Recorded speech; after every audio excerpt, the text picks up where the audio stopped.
Hi ಎಲ್ರಿಗೂ ನಮಸ್ತೆ. ಎಲ್ಲರೂ ಹೇಗಿದ್ದೀರಾ? ಐ ಹೋಪ್ ಎಲ್ಲರೂ ಚೆನ್ನಾಗಿದ್ದೀರಾ ಅಂತ ಅಂದ್ಕೊಂಡು ನಾನು ಈ ವಿಡಿಯೋನ ಸ್ಟಾರ್ಟ್ ಮಾಡ್ತೀನಿ. Welcome to my YouTube channel. ಇದು ನನ್ನ 15 ದಿನ ಚಾಲೆಂಜ್ನ ಡೇ 1ನ ವಿಡಿಯೋ.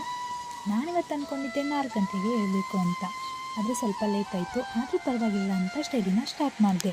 ಮೊದಲೇ ಕೆಲಸ ಆಗಿಲ್ಲ ಅಂತ ಆ ಕೆಲಸನ ಅಲ್ಲಿಗೆ ಬಿಟ್ಟು ನಾಳೆ ಅಂತ ಮಾಡೋಣ ಅಂತ ಅನ್ನೋ ಬದಲು ಅದು ಆಗಿಲ್ವಾ, ಹಾಗಿದ್ದರೆ ನೆಕ್ಸ್ಟ್ ಮುಂದಿನ ಕೆಲಸ ಯಾವುದು ಐತಿ ಅದನ್ನು ಮಾಡೋದ್ರ ಬಗ್ಗೆ ಗಮನ ಕೊಡಬೇಕು. ನಾಳೆ ಅಂತ ಯಾವತ್ತೂ ಮೂಗು ಹಾಕಬಾರ್ದು. ದಿನಕ್ಕೆ 10ರಿಂದ 12 ಗಂಟೆ ಓದೋದು ಈಸಿ ಕೆಲಸ ಅಲ್ಲ, ಅದರಲ್ಲೂ ಮನಸ್ಸಿಟ್ಟು ಓದೋದು ತುಂಬಾ ಕಷ್ಟ. ಇವಾಗ ಖಂಡಿತ ಮನಸ್ಸು ಬಂದೇ ಬರುತ್ತೆ ಬಿಡಿ, ಯಾಕಂದರೆ ಎಕ್ಸಾಮ್ಗೆ ಟೈಮ್ ತುಂಬ ಕಮ್ಮಿ ಇದೆ. ನಮ್ಗೆ ಹಾಗೆ ಅಲ್ವಾ, ಎಕ್ಸಾಮ್ ಹಿಂದಿನ ಓದಿದರೆ ಮಾತ್ರ ಎಲ್ಲ ಸಬ್ಜೆಕ್ಟು ಚೆನ್ನಾಗಿ ಅರ್ಥ ಆಗೋದು. ಹಾಗೆ ನನ್ನ ಬಗ್ಗೆ ಸ್ವಲ್ಪ ಹೇಳ್ತೀನಿ ಬನ್ನಿ. ನನ್ನ ಹೆಸರು ವಿದ್ಯಾ. ನನಗೀಗ 18 ವರ್ಷ. ಇವಾಗ ತಾನೇ PUC ಮುಗಿಸಿದ್ದೀನಿ. BSc ಕಂಪ್ಯೂಟರ್ ಸೈನ್ಸ್ ತೊಗೊಂಡಿದ್ದೀನಿ. ಆದರೆ ನನ್ನ ಪುಣ್ಯ, ಇನ್ನೂ ನಮ್ಮ ಕಾಲೇಜ್ ಇನ್ನೂ ಸ್ಟಾರ್ಟ್ ಆಗಿಲ್ಲ. PUC ಪ್ರಿಪ್ರೇಷನ್ ಮಾಡೋಕ್ಕೆ ಹೆಲ್ಪ್ ಆಯಿತು ಅಲ್ವಾ. ಅರೆ ಬನ್ನಿ ಪ್ರಿಪ್ರೇಷನ್ ಬಗ್ಗೆ ನೋಡೋಣ. ನನ್ನ ಬಗ್ಗೆ ತಿಳ್ಕೊಂಡು ಏನು ಮಾಡ್ತೀರಾ? ಇವಾಗ ಯಾವ್ದು ರೆಫರ್ ಮಾಡಬೇಕು, ನಾನು ಯಾವ್ದು ರೆಫರ್ ಮಾಡ್ತೀನಿ ಅಂತ ಹೇಳ್ತೀನಿ. ನಾನು ಚಿಗುರುವವರ 9ನೇ ಮುದ್ರಣನ ಇದರಿಂದ ನಾನು ಓದ್ತಾ ಇರೋದು. ಹಾಗೆ ಕರೆಂಟ್ ಅಫೇರ್ಸ್ ಮತ್ತು ಮೆಂಟಲ್ ಎಬಿಲಿಟಿಗೆ ಕ್ಲಾಸ್ ಕೇಳ್ತೀನಿ. ನಿಮ್ಗೆ ಯಾರು ಕ್ಲಾಸ್ ಕಂಫರ್ಟೇಬಲ್ ಅನಿಸುತ್ತೋ ಆ ಕ್ಲಾಸ್ ಕೇಳಿ. ಆದಷ್ಟು ಒಳ್ಳೆ ಟೀಚರ್ನ ಸೆಲೆಕ್ಟ್ ಮಾಡ್ಕೊಳ್ಳಿ, ಯಾಕಂದರೆ ಟೈಮ್ ತುಂಬಾ ಕಮ್ಮಿ ಇದೆ. ಒಂದೇ ಒಂದು ಸಲ ಓದಿದರೆ ಸಾಕಾ? ಖಂಡಿತವಾಗ್ಲೂ ಒಂದು ಸಲ ಓದಿದರೆ ನೆನಪಿರಲ್ಲ. ಅದಕ್ಕೆ ನೀವು ಏನೇ ಓದಿದ್ರೂ ಖಂಡಿತವಾಗ್ಲೂ 3 ಸಲನಾದರೂ ರಿವಿಷನ್ ಮಾಡಲೇಬೇಕು. ಕಮ್ಮಿ ಓದಿದ್ರೂ ಕ್ವಾಲಿಟಿಯಾಗಿ ಓದಿ.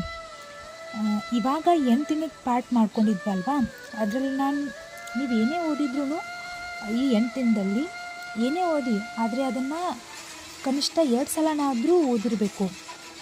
ಮತ್ತು ಇನ್ನು 7ನೇ ದಿನ ಪಾರ್ಟ್ ಇದೆಯಲ್ಲ, ಅಲ್ಲಿ ಇನ್ನೊಂದು ಸಲ ರಿವಿಷನ್ ಮಾಡ್ಕೊಂಡ್ರೆ 3 ಸಲ ಆಗುತ್ತೆ.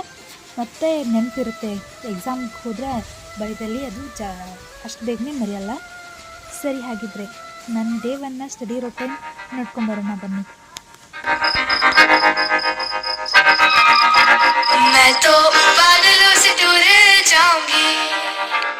मैं तो अपना ही सुन पाऊंगी, है जो क्रेजी क्रेजी सपने मेरे सारे चुन के मैं बुन आऊंगी.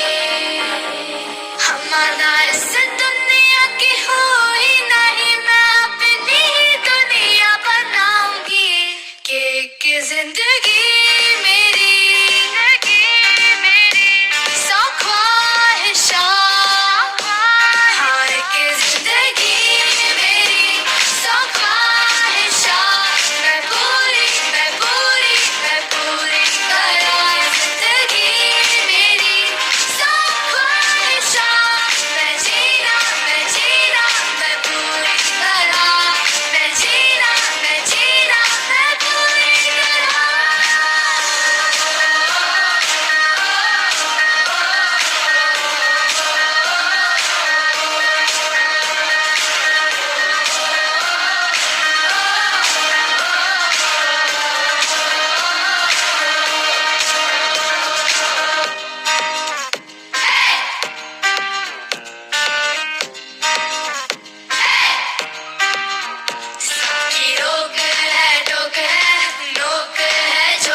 ಮೊದಲನೇ ದಿನದ ಸ್ಟಡಿ ಹೀಗಿತ್ತು.